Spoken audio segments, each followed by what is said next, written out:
Hace ya varios meses, en diciembre del año pasado, que empezamos a hablar del tema del COVID, que supimos por primera vez de este virus que surgió en China. El virus en estos meses ha causado estragos en la sociedad y la pandemia se ha alargado mucho más de lo que esperábamos. Le agradezco hoy al subsecretario Hugo López-Gatell que acepte esta conversación con la Octava. Subsecretario, muy buenas, ¿qué tal?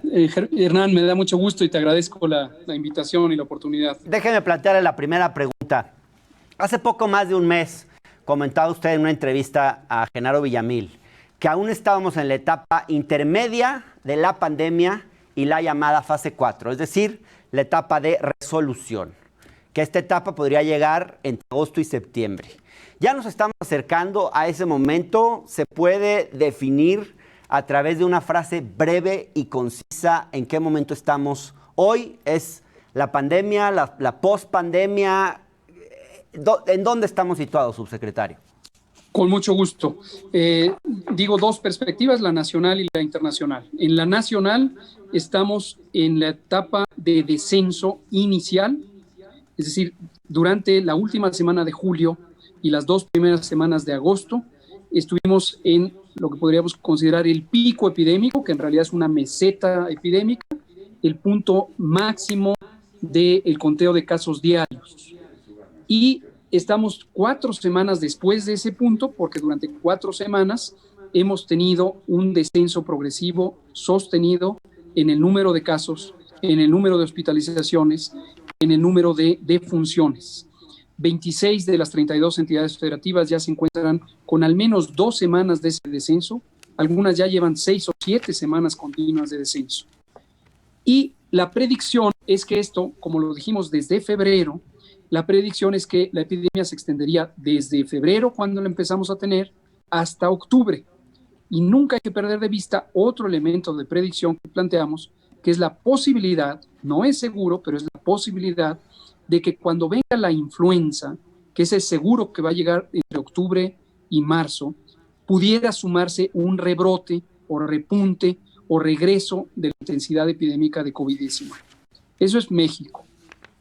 En el mundo, la epidemia también ha sido una epidemia larga. También existe una predicción de que podría durar varios años, 2, 3, 5, o incluso quedarse ya de manera indefinida COVID como una enfermedad endémica que se presenta, luego baja, sube, baja en forma indefinida.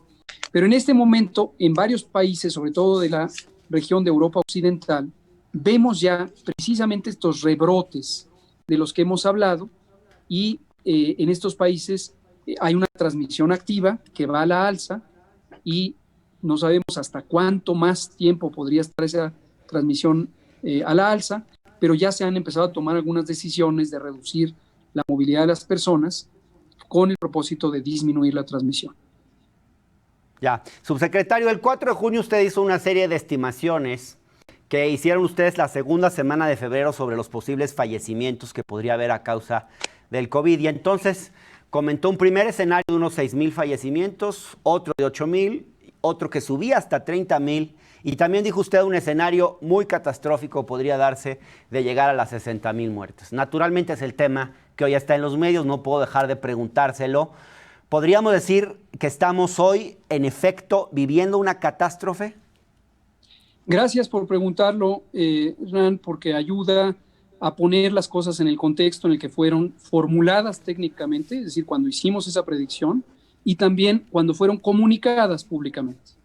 Claro. A diferencia de lo que hemos visto en los medios corporativos, me refiero a los periódicos de mayor circulación nacional, me refiero a las corporaciones que tienen radio, televisión, prensa escrita, que pareciera que de manera muy calculada, curiosamente sincrónica, han manejado el mismo discurso, el mismo mensaje, para desvirtuar y sacar de contexto lo que está definido técnicamente.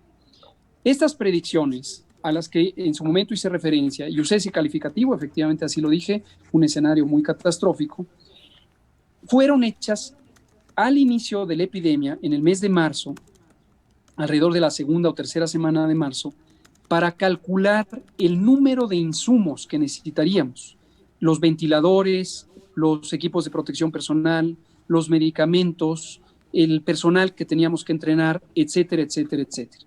En ese contexto, uno considera, y esto es parte de la técnica de la preparación y respuesta ante fenómenos como este, uno considera que el margen de tiempo es vital para definir cómo puede un gobierno manejar el adquirir a suficiente velocidad los insumos para responder. Y en ese contexto resultaría catastrófico si no lográbamos, para el marco de tiempo trazado, que era aproximadamente hasta los primeros meses, los primeros 4 o 5 meses, si no hubiéramos logrado tener insumos suficientes. Ese fue el contexto. Y el término catastrófico se refería precisamente a la posibilidad, que nunca ocurrió, de que se saturara y excediera la capacidad del sistema de salud. Cuando usted se imaginaba 60,000 muertos, también se imaginaban un escenario donde el sistema hospitalario estuviera desbordado. Efectivamente, lo catastrófico hubiera sido eso, el desbordamiento del sistema de salud. Que quede claro, eso no quiere decir que sea menor que mueran las personas, y no 60,000 o 100,000 o 50 o 2 o una persona.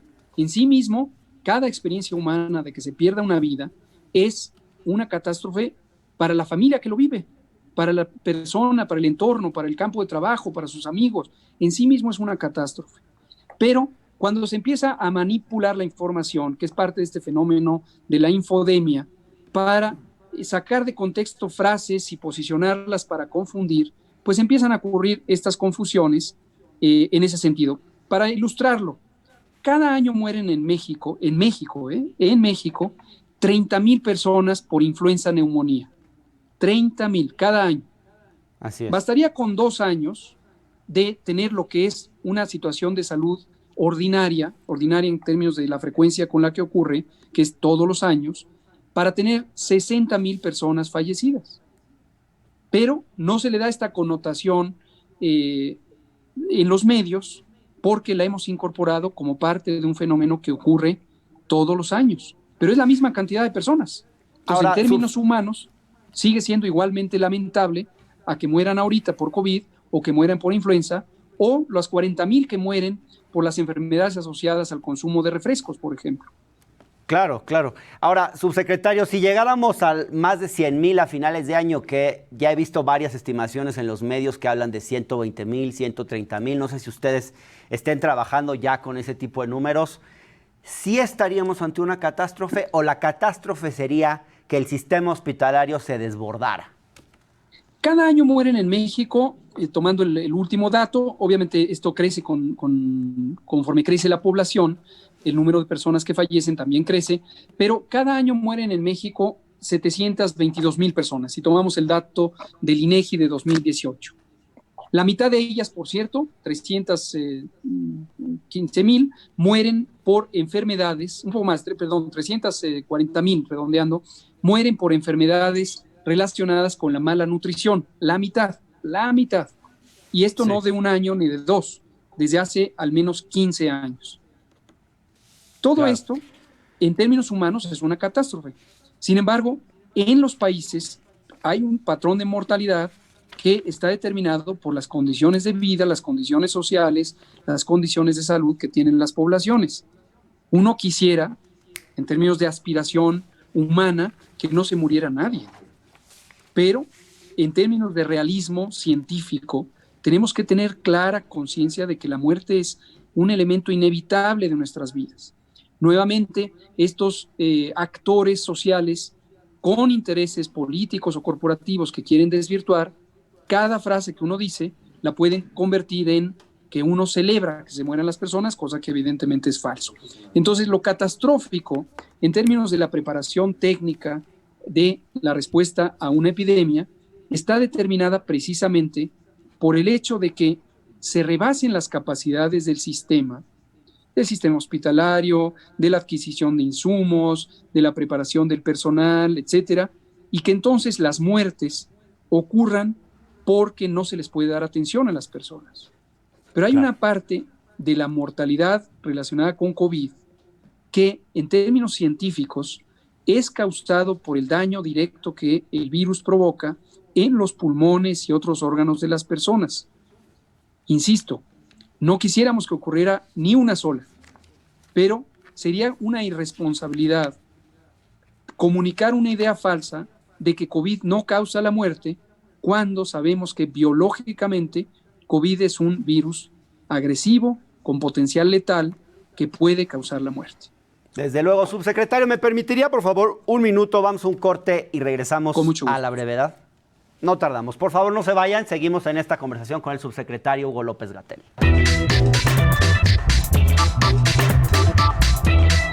Por las noches, te llevamos en un recorrido a la información local, nacional e internacional para construir un noticiario muy completo que examina a detalle, con responsabilidad y amplio criterio, lo que está pasando al momento. Un periodismo valiente, veraz y que da voz a todos, con el estilo único de Rubén Luengas. Tengo la convicción de que periodismo que no incomoda no es periodismo. Soy Rubén Luengas y estoy aquí en La Octava. Lunes a viernes a las 9 de la noche, por La Octava. Prepárate para la diversión más galante con el humor y estilo único de Fernanda Tapia, en un tal show que te hará pasar momentos de entretenimiento estelar. Descubre el hilo negro desde tu alcoba, con o sin tu pareja en Fernanda de Noche, lunes a viernes a las 10 de la noche, en La Octava. La realidad de México a través de laoctava.com. Desde cualquier dispositivo. Periodismo de verdad. Información, credibilidad, análisis, ¿Qué tal? Muy libertad. Bienvenidas, bienvenidos a la emisión de 1 a 3. Hoy, Reprodúcelo cuantas veces quieras. que sucedió a las 10 horas con 29 minutos de esta mañana. Laoctava.com. Siempre cerca de ti. Desde diferentes ángulos y te presentamos todas las voces. Tenemos un enfoque social y plural y ponemos siempre a la gente en el centro. Acompáñanos a citas de lunes a viernes en punto de las 13 horas. Por La Octava. Para que tengas tu propio análisis y tu propia perspectiva de lo que pasa en tu ciudad, en tu país.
Gracias, estamos de vuelta en La Octava platicando con el subsecretario de Prevención y Promoción de la Salud, Hugo López-Gatell. Subsecretario, han pasado ya 8 meses, si mis cálculos no fallan, desde que inició esta pandemia, 6 desde que se detectó el primer caso de coronavirus en México, 5 desde que se declaró el inicio de la Jornada Nacional de Sana Distancia. Supongo que es un tiempo razonable, aunque obviamente las evaluaciones de este tipo hay que hacerlas con mucho más tiempo y teniendo tiempo para el análisis, y me imagino que ya usted tendrá tiempo para ese análisis, pero es un tiempo razonable ya para hacer una suerte de balance. Sabemos ya que ningún gobierno del mundo estaba preparado para enfrentar esta crisis. Todos tuvieron que tomar decisiones con la información que tenían en ese momento. Imagino que al principio había muchas cosas que no sabíamos acerca del virus y todavía debe haber cosas que no sabemos. Le quiero proponer un ejercicio hipotético de regresar en el tiempo. de que volvamos a los primeros meses de esta crisis. Con la información que hoy está disponible, ¿qué decisiones hubiera tomado de manera distinta?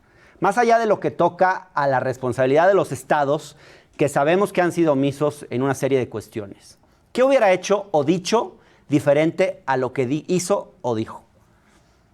Gracias por la pregunta. Efectivamente, estas valoraciones, estas lecciones aprendidas que se van tomando de experiencias como esta, son ejercicios técnicos muy importantes. Tan importantes y como sabemos que son importantes, que nosotros lo planeamos en tiempo real, es decir, todos los días, todas las semanas, todos los meses, los distintos cortes que se hacen en el tiempo de acuerdo a eventos específicos, vamos recapitulando sobre estas lecciones aprendidas. Hay algunas cosas que hubiera sido deseable tener de antemano, pero es la realidad a la que nos enfrentamos. Por ejemplo, tener un sistema público de salud gratuito, de cobertura universal, equitativo, que México no tenía y no tiene todavía. Esto recordarán tú y la audiencia que es uno de los propósitos de este gobierno antes de COVID, independientemente de COVID, pero con mayor razón ante la experiencia de COVID, es tener este tipo de sistema, y por eso se creó a inicio de 2020, el Instituto de Salud para el Bienestar, INSABI, que va a ser el instrumento con el que estamos logrando la armonización del Sistema Nacional de Salud con la meta de tener un sistema con las características que mencioné. Ahora, ante esta realidad, tuvimos que trabajar con los recursos existentes, más de 240,000 faltantes en personal de salud, con hospitales en condiciones limitadas de operación, una mala cobertura, carencia de ambulancias, sistemas de comunicación y de enlace entre los estados para la respuesta a emergencias inexistentes o muy limitados. Algunas de las decisiones que quizá podríamos haber tomado anticipadamente, pero de todos modos cuando ocurrieron, lograron su propósito, fue el incorporar a las Fuerzas Armadas. O sea, si yo lo viera en retrospectiva y me situara mentalmente el 15 de marzo, por ejemplo, ya desde entonces considero que hubiera sido muy positivo que el plan DN3E y el plan Marina se hicieran cargo de una parte muy sustancial de la operación del sistema de salud para lograr una reconversión hospitalaria muy acelerada. Insisto en que eso no quiere decir que no se haya logrado. Entraron un poco después, prácticamente a finales de marzo, y mi agradecimiento, nuestro agradecimiento a esta acción de las Fuerzas Armadas con sus planes de apoyo a la población civil, porque han sido un pilar fundamental de lograr las reconversiones hospitalarias. Una segunda cosa que también creo que hubiera sido positivo es que a través de algún mecanismo, posiblemente la Conferencia Nacional de Gobernadores, hubiéramos tenido un acuerdo de carácter político como gobiernos, el gobierno nacional con los 32 gobiernos estatales, para que se comprometieran todas las entidades federativas en la misma mentalidad, en los mismos principios que sí tomó explícita y abiertamente el gobierno nacional, el gobierno de México. ¿Cuáles son estos? El manejo científico y técnico de la epidemia. Es decir, si se hubiera llegado a ese acuerdo y las 32 entidades federativas se hubieran comprometido con esa noción, quizá nos hubiéramos evitado muchos de los sobresaltos de opinión pública que derivaron del uso político de la epidemia y que confundieron a la población y que retardaron la instrumentación de algunas intervenciones o desviaron la atención hacia otros instrumentos auxiliares de la prevención, como puede ser el uso de las cubrebocas, que fueron sobreestimados más con un mensaje político que con un realismo técnico. Lo mismo el uso de pruebas diagnósticas. Hasta el momento hay una confusión introducida a la mente de la población mexicana por este uso no técnico del discurso que ha llevado a que las personas sobreinterpreten el uso de pruebas como un instrumento útil, que definitivamente lo es, para guiar los esfuerzos de contención de la epidemia. por mencionar algunos. Claro. Ahora, subsecretario, algo que parece haber quedado claro, más bien algo que sí, que parece haber quedado claro en esta pandemia, es que no solo en México, sino también en otros países, los modelos de predicción no han funcionado demasiado. Imagino, sin embargo, que la presión de los medios por obtener predicciones a veces es muy fuerte. Quieren que el subsecretario les anticipe cifras, plazos perentorios, cuánto va a durar esto, cuántos muertos va a haber, cuándo va a terminar esta pesadilla. Subsecretario, ¿fue un error ceder a esas presiones y hacer predicciones sin quizás tener todos los elementos para ello?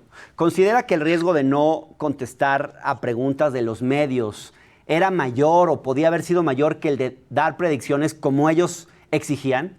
Incluso para evitar que ahora haya quienes estén buscando sacar rédito político de los decesos responsabilizando al gobierno de los mismos. Muchas gracias por la pregunta. Esta me la han hecho en otras ocasiones. Aquí quisiera distinguir entre el acto mismo de hacer predicciones con una base técnica. Uno de los instrumentos, no es el único, pero es uno muy importante, son los modelos matemáticos. Distinguirlo de el comunicar esos resultados.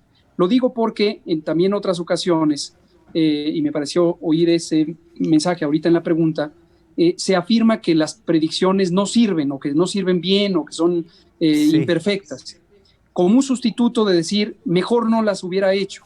Sostengo, porque además es un área de mi conocimiento, soy epidemiólogo de enfermedades infecciosas, y estos métodos los conozco bien, que estos métodos son muy adecuados, han ganado popularidad en la comunidad científica y técnica de salud pública en todo el mundo a lo largo de los últimos 10 o 15 años, han sido emblemáticos en su utilidad en pandemias como la de influenza 2009 o en la epidemia de ébola en 2014 y en varias otras, también las epidemias de chikungunya y zika en América durante 2014 y 15. Entonces son métodos muy útiles para lo que están diseñados cuando se considera sus fortalezas y también sus limitaciones. Ahora, subsecretario, ¿usted cree que en esta pandemia funcionaron las predicciones de muertes? Sí. Perdimos al subsecretario. A ver si podemos restablecer la comunicación.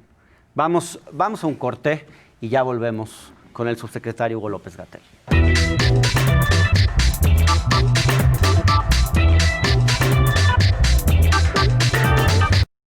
Mantente en sintonía con la octava y la nueva normalidad. Para estar en sintonía con la nueva normalidad, en la octava te damos estos consejos. Continúa las medidas de higiene. Lavarte las manos. También, si se puede, pues cargar con el gel. Y si vas a estornudar, pues utiliza el estornudo de etiqueta. Así, achú.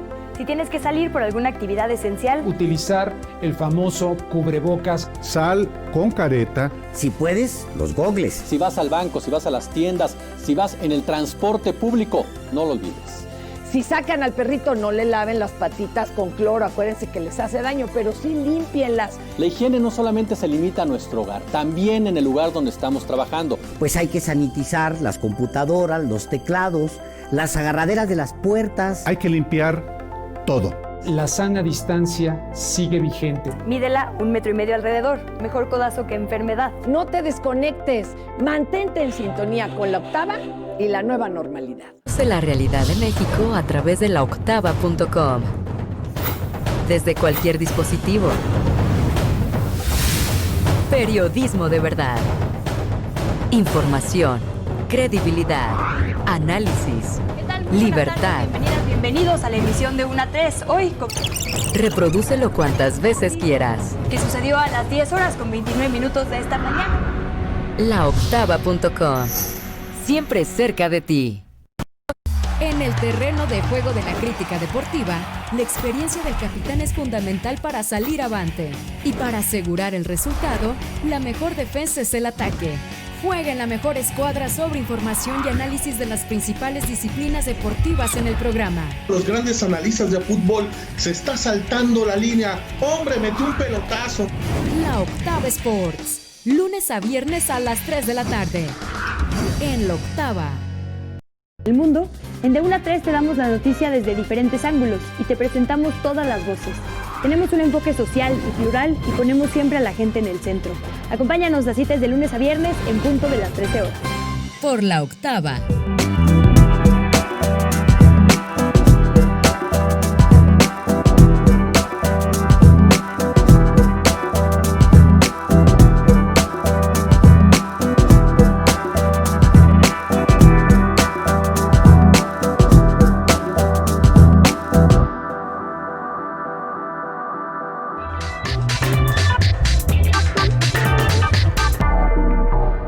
Gracias, ya estamos de vuelta en el octágono. Ya logramos restablecer la comunicación con el subsecretario Hugo López-Gatell. Subsecretario, estábamos platicando sobre las predicciones. Yo le preguntaba si las producciones de fallecimientos de COVID habían funcionado en esta pandemia. Tengo la impresión que no. Usted me iba a responder. Con mucho gusto. Aquí quiero distinguir los elementos técnicos que hacemos al interior del trabajo del gobierno en colaboración con las instituciones públicas de investigación y educación superior y con el Consejo Nacional de Ciencia y Tecnología. En este sentido, es un trabajo muy satisfactorio. Las predicciones han resultado en orientar de manera muy sólida las acciones de gobierno, nos han permitido identificar los distintos escenarios. Y en muchas ocasiones me he referido a estos resultados, los he presentado incluso gráficamente. Me recordaban mis colaboradores que el 24 de marzo en la conferencia vespertina dije precisamente que el pico de la epidemia en México sería en agosto, cosa que estamos identificando, que la epidemia duraría hasta octubre, cosa que me sostengo en esa predicción, que existiría la posibilidad de un rebrote con la ocurrencia de la influenza, me sostengo en esa predicción, que a nivel mundial tendríamos por varios años la epidemia entrando y saliendo y en algunos países tendríamos rebrotes, cosa que está ocurriendo en Europa Occidental. Y esto ha estado basado en ese trabajo científico, técnico, de las predicciones, de las modelaciones matemáticas. Ahora, punto y aparte es cómo lo ha desvirtuado la narrativa pública con unos mensajes falsos que hasta el momento no han podido demostrar que hayan ocurrido, de que si yo dije que el pico en un día, el pico en el otro, etcétera, porque mezclaron cosas. Mezclaron el momento en que yo dije cuándo iba a ser el pico en la Ciudad de México, en el mes de mayo, cuánto iba a durar en los distintos estados, y en cambio omiten o censuran o editan mensajes claves para entender las predicciones, como una cosa que hemos dicho también, que no es una sola epidemia. En países territorialmente extensos como México, se presentan distintos ritmos de epidemia en distintas entidades federativas. Pero regresando al punto de las predicciones tienen obviamente sus limitaciones. Las predicciones como instrumento técnico las podemos interpretar quienes las conocemos, porque actuamos de esa manera científica y técnica, en sus fortalezas y en sus limitaciones. Lo que ha fallado es la disposición de los medios, sobre todo los corporativos, a incorporar que se trata del manejo técnico de una epidemia y no de un posicionamiento político. Y han querido interpretar a las predicciones como si fueran promesas, casi promesas de campaña, sobre fechas precisas, claro, cosa que no tienen los métodos, la posibilidad de hacer ese tipo de predicciones como si fueran promesas puntuales. Claro, subsecretario, uno de los rasgos que definen y han definido a la autoproclamada Cuarta Transformación es el combate a los intereses creados en un gran número de ámbitos. Usted en particular ha combatido intereses en dos sectores muy poderosos. Uno es el de los alimentos chatarra y el otro es el de la industria farmacéutica, que es una industria altamente concentrada. Sabemos que son unas 10 empresas que dominan el mercado de ventas al sector público. ¿Cree usted que estas acciones se han traducido en un golpeteo político en su contra? ¿Cree usted que la línea editorial de ciertos medios en contra de su actuación en esta pandemia tiene que ver con la forma en que ha combatido el poder de ciertos grupos de interés en este país? Sospecho fuertemente que esa es la explicación principal del manejo que tienen los medios corporativos. Y lo sospecho por varias razones. Una de ellas es el cambio de discurso. Cuando yo empecé como funcionario técnico, que soy, sigo siendo y seguiré siendo en este gobierno, bueno, seguiré siendo, a menos que me expulsen, por supuesto, pero quiero decir... Sí, las críticas eran al presidente y reconocía a todo el mundo el buen trabajo de Hugo López-Gatell, y en algún momento ese discurso cambió y López-Gatell empezó a ser también el villano. Así es, y mi actuación no ha cambiado, y lo digo porque mis convicciones sobre la realidad social, sobre la injusticia social, sobre la inequidad, no son de ahorita. Toda la vida, si alguien quiere rastrear mi vida, yo desde los 15 años he estado involucrado en actividades que tienen que ver con, por ejemplo, alfabeticé cuando fui adolescente, trabajé por la defensa de la universidad pública cuando fui estudiante universitario. Son mis mismas convicciones, yo no he variado mis principios y mis convicciones, pero antes estas no eran percibidas porque le era cómodo a estos grupos de interés encontrar otros blancos de ataque, hasta que se dieron cuenta que nuestro actuar en nuestras responsabilidades como funcionarios o servidores públicos están alineadas con nuestro pensamiento.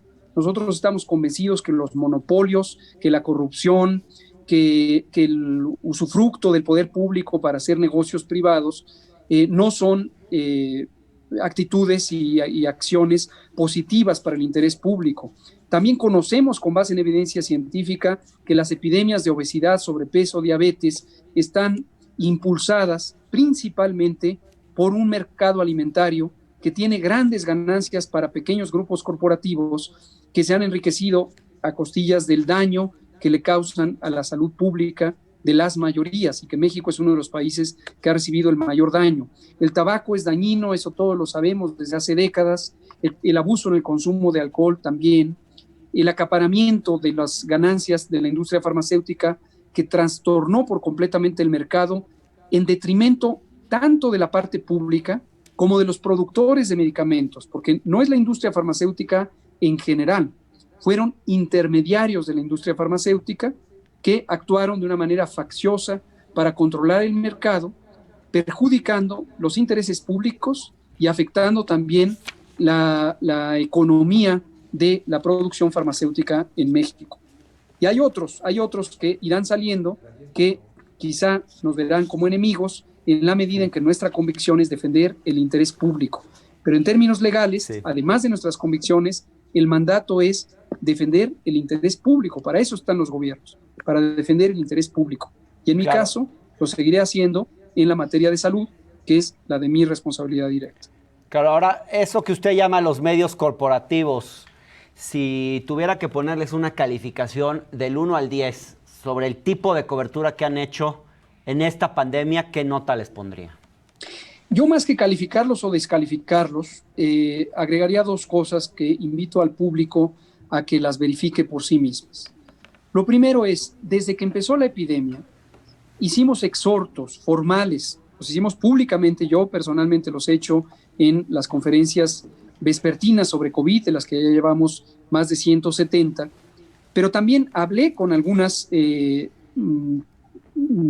directores editoriales de algunos de los medios de circulación nacional y les pedí que, dado la necesidad de tener un manejo técnico con una visión de Estado, el Estado nacional se conforma por el gobierno, la población y todos los actores sociales, que tuviéramos un abordaje de unidad nacional. Se los pedí. En su momento dieron una respuesta favorable y dijeron, así vamos a actuar. En lo político tendremos otras discrepancias, pero en COVID vamos a estar unidos. Hasta los felicité públicamente, eso se puede rastrear en una conferencia matutina del presidente. Felicité al editor del periódico Reforma, porque textualmente el 27 de febrero, coincidentemente el día que tuvimos el primer caso de COVID en México, me reuní con él y me dijo eso, lo que acabo de citar.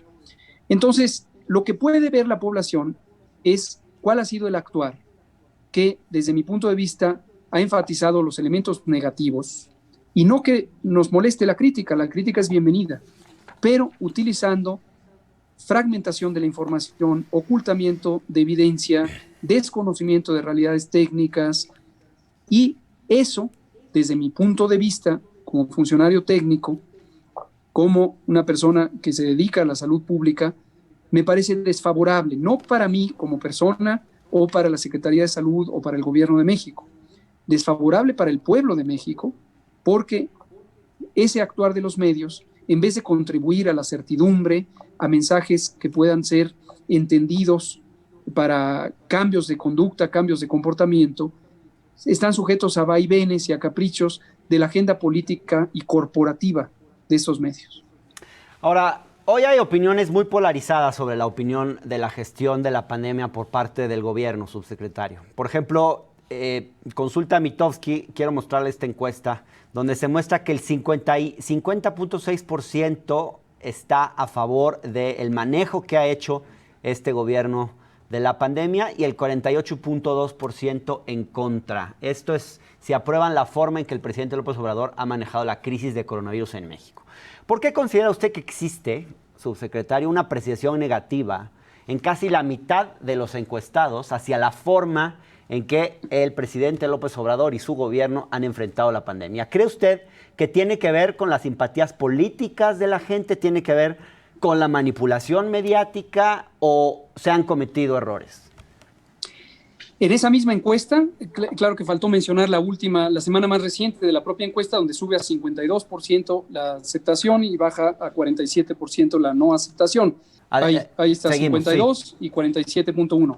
Y en esa misma encuesta, al final, hay una lámina que me llama mucho la atención, porque precisamente compara estas mismas opiniones de aceptación, no aceptación, y otras más detalladas como la realización de pruebas, el deseo de realizárselas, etcétera, estratificando por dos grupos de encuestados, los que se expresan como simpatizantes en la materia política del actual gobierno y los que se autoidentifican como detractores.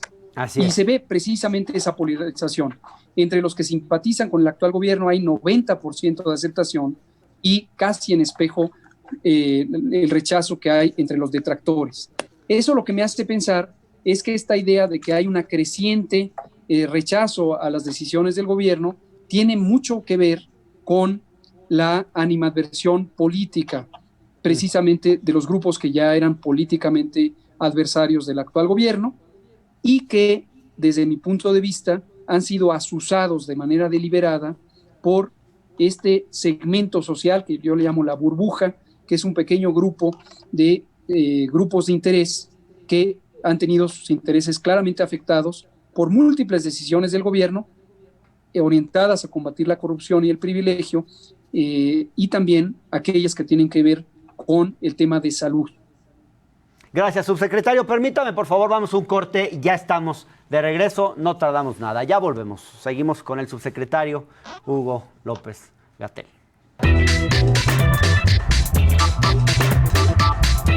Hijos puede ser una tarea tan satisfactoria como frustrante, pues la maternidad es una condición llena de grandes y pequeños desafíos, en la que recibir consejos puede marcar la diferencia entre el éxito y el fracaso de nuestros esfuerzos. Escucha todo lo que tienen que decirte nuestras anfitrionas, mujeres como tú, que han tenido también la dicha de ser mamás. Madres, lunes a viernes a las 11 de la mañana, en La Octava. Los periodistas, en La Octava. Los periodistas Álvaro Delgado y Alejandro Páez Varela traen para usted el mejor análisis de los temas públicos, de manera profunda y rigurosa.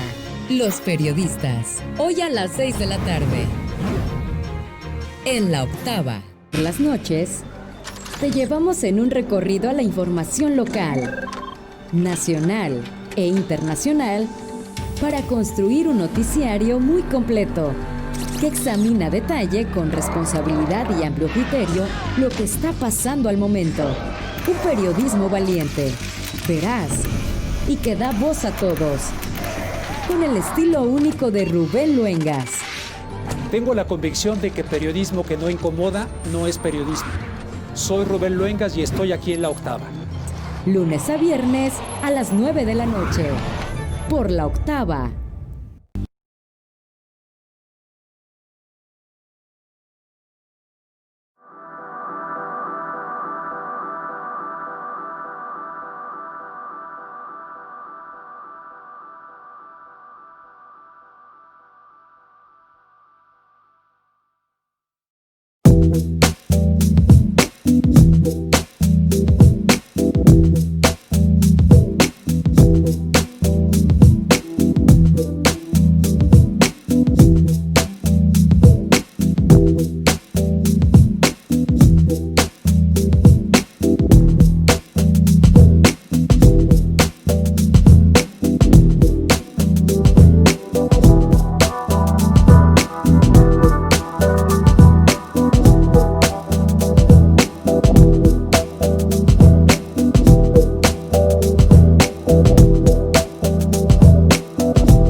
empiezo platicando con el subsecretario Hugo López-Gatell. Subsecretario, gracias por seguir con nosotros en esta conversación.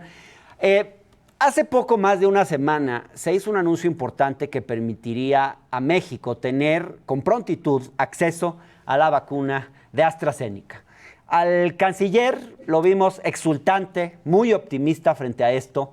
En la mañanera tengo la impresión, subsecretario, que usted no estaba tan optimista. Al menos lo sentí más cauto. ¿Qué tan optimistas podemos estar los mexicanos de que ahí podrá estar la nueva vacuna? ¿Están apresurándose demasiado estos países? ¿Se han hecho anuncios quizás demasiado pronto? ¿Qué puede decirnos también de las vacunas que han aprobado, que están por aprobar Rusia y China? Muchas gracias. También es útil esa pregunta para evitar especulaciones o contribuir a evitar especulaciones sobre posibles discordias o discrepancias o jaloneos, como precisamente la prensa corporativa ha querido hacer ver. No se trata de eso. Y lo puedo decir con la misma claridad con lo que digo todo, absolutamente todo. Son dos elementos diferentes. Elemento uno es las gestiones diplomáticas para facilitar el acceso temprano a vacunas en México. Esta es una responsabilidad que legalmente le corresponde a la Secretaría de Relaciones Exteriores y que además el presidente le ha pedido de manera específica celeridad al canciller Marcelo Ebrard. En esa parte, los resultados están a la vista. Uno, todavía habrá otros muy positivos por llegar, fue lo que presentamos hace una semana, conjuntamente en la conferencia matutina, y en esa, todos estamos en ese ánimo optimista, positivo, exultante. Yo quiero explícita y abiertamente agradecer al canciller Marcelo Ebrard por las gestiones tan oportunas, tan eficientes, que hizo a través de nuestro muy digno servicio exterior, porque se consultaron distintas oportunidades a través de las embajadas de México en el mundo. En eso lo celebramos. Ahora, punto y aparte está la parte científica técnica de salud. Yo no soy experto en modo alguno en materia de relaciones exteriores, pero puedo reconocer el logro que se tuvo en términos diplomáticos y de gestión. El otro tema es un tema que todavía falta información. No hay en este momento ninguna vacuna, estamos a 24 de agosto, ninguna vacuna en el mundo o candidato a vacuna ha demostrado fehacientemente seguridad y eficacia como para meritar un registro sanitario. No quiere decir que tengamos evidencia en contra, lo que quiere decir es que aún no terminan los estudios clínicos de la fase 3, conocidos como ensayos clínicos controlados multicéntricos, que nos permitan saber con suficiente certidumbre que las vacunas candidato son seguras y eficaces. Y en ese sentido es mi reserva, no es escepticismo, es mi prudencia en términos científicos de que hasta no ver la evidencia no puedo celebrar el hecho de que pudiéramos tener una vacuna. Entonces retomo, celebro las gestiones, agradezco a quien las ha encabezado, sin ambajes, sin cortapisas, pero punto y aparte, la decisión técnica sobre la seguridad y eficacia de las vacunas, que es una atribución de la Secretaría de Salud, esta vendrá en el momento en que tengamos la evidencia sobre la mesa, producto de los ensayos clínicos controlados. Bien, subsecretario, ¿qué tan viable cree usted que va a ser tener una cobertura universal de la vacuna una vez que esté y en cuánto tiempo se podría alcanzar esa cobertura universal? La decisión del gobierno de México la ha expresado nuestro propio presidente y es nadie que necesite la vacuna por las indicaciones técnicas y científicas del esquema de vacunación se quedará sin vacuna. Tenemos dinero suficiente, se ha preidentificado 25,000 millones que podrían ser en un escenario muy demandante, que sería la cobertura universal absoluta, es decir, todas las ciudadanas y ciudadanos necesitar vacuna, y a los precios hasta ahorita identificados se podría costar 25,000 millones. Y el presidente ha dicho, de ser necesario ese esquema, se usará el dinero para que todas y todos tengan acceso a vacunas. Bien, ahora, ¿quién realmente? Sí, nada más un detalle médico que es importante tomar en cuenta. No todas las vacunas tienen un diseño para que sean de uso universal, en el sentido de que todas las personas de cualquier edad, de cualquier condición biológica, de cualquier grupo de riesgo, se la deban poner. Estamos más acostumbrados socialmente a las vacunas de uso universal, porque las vacunas tradicionales, las que se ponen en la infancia, suelen destinarse a todos los niños del país.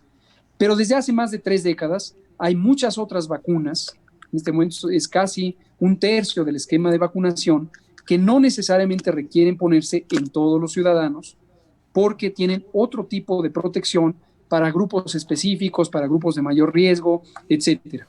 Eso se definirá en su momento con una base científica, precisamente cuando tengamos los resultados de los ensayos clínicos. Pero la disposición del Gobierno de México es todo aquel que tenga una indicación médica de usarla, la va a tener y la va a tener en forma gratuita.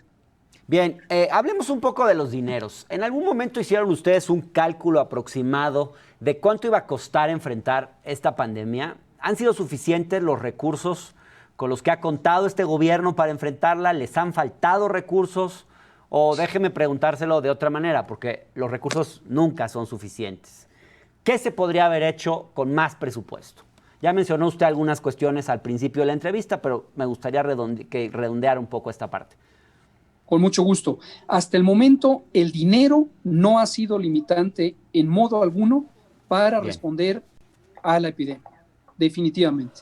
Mañana, en la conferencia matutina, vamos a dar un informe precisamente de los recursos que se han utilizado, en qué se han utilizado y el resultado que ha dado esta inversión, porque no la consideramos como un gasto. Desde luego era no planeado antes de que existiera la epidemia. Tuvimos que alinear la planeación tempranamente en el año, desde enero y febrero, pero se ha invertido y hemos aprovechado esa inversión pensando no solamente en su utilidad para atender a personas con COVID, sino como una inversión permanente que nos ha permitido, por ejemplo, poner en marcha algunos hospitales. Estamos hablando de 5 decenas de hospitales que habían quedado abandonados en el sexenio pasado.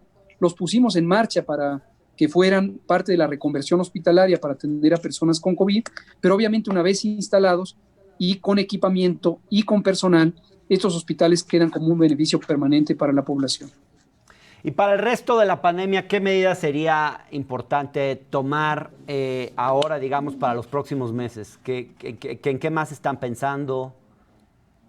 De las medidas generales de salud pública, hasta que no exista una vacuna, son las mismas. O hasta que no existe un tratamiento eficaz y efectivo, que tampoco hay todavía en el mundo entero un tratamiento eficaz, ni uno, que quede muy claro. No hay medicamentos, se han probado varios, pero ninguno ha demostrado ser eficaz para disminuir la intensidad de la enfermedad en las personas o la transmisión en la población. Entonces, mientras eso no cambie, las medidas generales son relativamente básicas, pero cuando se instrumentan de manera continua, constante y masiva, tienen impactos muy positivos. Las enumero nuevamente. Número 1, la sana distancia. Esto a nivel individual quiere decir mantenerse todas las horas del día en conciencia de que debo estar a más de 2 metros de distancia, 1,5 metros bastaría, pero en general distante de otras personas que me rodean. La enorme mayoría de las personas que me rodean no van a tener COVID, no van a tener el virus SARS-CoV-2 y no van a ser una fuente de infección. Pero solamente si estoy consciente todo el tiempo, me voy a mantener en buen resguardo para evitar el peligro de que una persona que no voy a saber quién es hasta que sea demasiado tarde, me contagie. Por eso hay que usarlo de manera continua. Lavarse las manos 10, 12, 15 veces al día o más veces, preferentemente con agua y jabón. Si no está disponible agua y jabón, con alcohol gel y hacerlo todos los seguido, 10, 15 veces al día. Tercero, si tengo un acceso de tos o por estornudar, protegerme la nariz y boca utilizando o un pañuelo desechable o el ángulo interno del codo. ¿Por qué razón? Porque con eso voy a evitar contagiar a otras personas en el caso de que ese estornudo y esa tos estén causados porque tengo síntomas de COVID. Cuarto, si no es necesario salir porque se puede posponer la actividad, hay que pensarlo 2 veces o 3 veces y mejor quedarnos en casa, y eso disminuye el riesgo de contagiar o ser contagiados. Y quinto y último, pero muy importante, no esperarse. Si las personas tienen fiebre, tos, dolor de garganta, dolor de cabeza, dolor de cuerpo, malestar general, más algunos otros síntomas accesorios, hay que sospechar que se tiene COVID y hay que acudir a atención médica. En especial, personas de 60 años de edad y más, personas con diabetes, hipertensión, obesidad, sobrepeso, tabaquismo, enfermedad pulmonar o cardíaca crónica, cáncer, personas que usan medicamentos que deprimen el sistema inmune, entre otros. ¿Por qué llegar temprano a valoración médica? Porque COVID es una enfermedad que nos puede sorprender. Durante el primer día no pasa de los síntomas que mencioné, mucho malestar, pero no es de alto peligro. Pero si pasa 1, 2, 3, 4 días, cuanto más tiempo pase, mayor es el daño pulmonar que puede tener una persona sin darse cuenta que ya tiene COVID grave. Y en el momento en que se presenta al hospital, hay muy poco por hacer porque el daño es irreparable. En cambio, si la persona se presenta al hospital a valoración, tan pronto tenga síntomas, entonces se puede identificar con métodos radiológicos y valoración clínica si tiene o no daño pulmonar, y hay muchos elementos que se pueden hacer, hidratación, oxigenación no invasiva, que pueden salvar la vida. Entonces, esta recomendación es enfática, la hemos venido haciendo desde el inicio, hoy la vuelvo a enfatizar, no se espere. Si usted tiene síntomas de COVID, vaya al hospital a que se le valore. Claro, subsecretario, perdóneme que vuelva al tema del cubrebocas. Yo tengo la impresión de que hemos tenido un debate innecesario sobre este tema que no debería suscitar tanta controversia. Mi impresión, subsecretario, es que la evidencia científica, usted me lo podrá explicar, o el debate especializado sobre el tema fue cambiando durante esta pandemia, e incluso dentro del propio gobierno fueron cambiando las percepciones sobre el tema. Sin embargo, pareciera que este cambio de percepción no fue suficientemente vocal. ¿Qué podría decirnos sobre este asunto? Puedo decir, y me pongo mi cubrebocas para mostrarlo, no crean que lo conseguí ahorita por la pregunta, lo tengo aquí conmigo todo el tiempo. Pero lo que puedo decir es lo mismo que he venido diciendo al menos desde abril. Y es lo siguiente, porque sigue siendo la posición no solo del gobierno de México, es la posición de los Centros de Control de Enfermedades de Estados Unidos, es la posición de los Centros de Control de Enfermedades de Europa, es la posición de la Agencia de Salud Pública de Canadá, de la Organización Panamericana de la Salud, de la Organización Mundial de la Salud. Es la misma que tiene el gobierno de México, es la misma que está amparada en evidencia científica y en una visión técnica. Y es la siguiente. El cubrebocas es un instrumento auxiliar de la prevención. No es la panacea, no funciona por sí mismo. El cubrebocas, asociado con los 5 elementos que acabo de mencionar, es una ayuda adicional. Ahora, el cubrebocas tiene sus limitaciones y no entender las limitaciones del cubrebocas implica riesgos, no menores, riesgos para la vida de las personas. ¿Qué sí se sabe del cubrebocas? Que es una barrera con la que se interfiere la salida de los virus que están inmersos en partículas líquidas que vienen de nariz, garganta y boca, gotas de saliva, gotas de secreción respiratoria, aerosoles. El cubrebocas, con que tenga suficiente densidad de la tela, que sea de 2 capas al menos, especialmente 3 capas, logra interferir con la salida de los virus en estas partículas líquidas.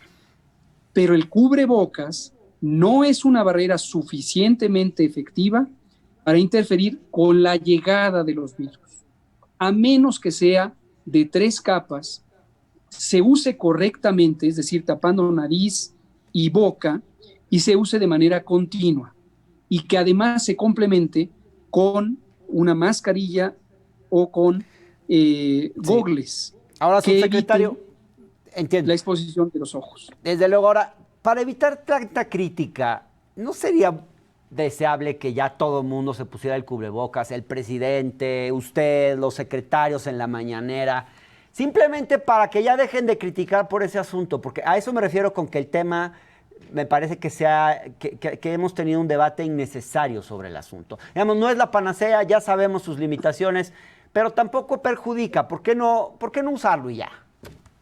Volvemos a lo mismo de hace rato cuando hablábamos del tema de las pruebas o del tema de las modelaciones matemáticas.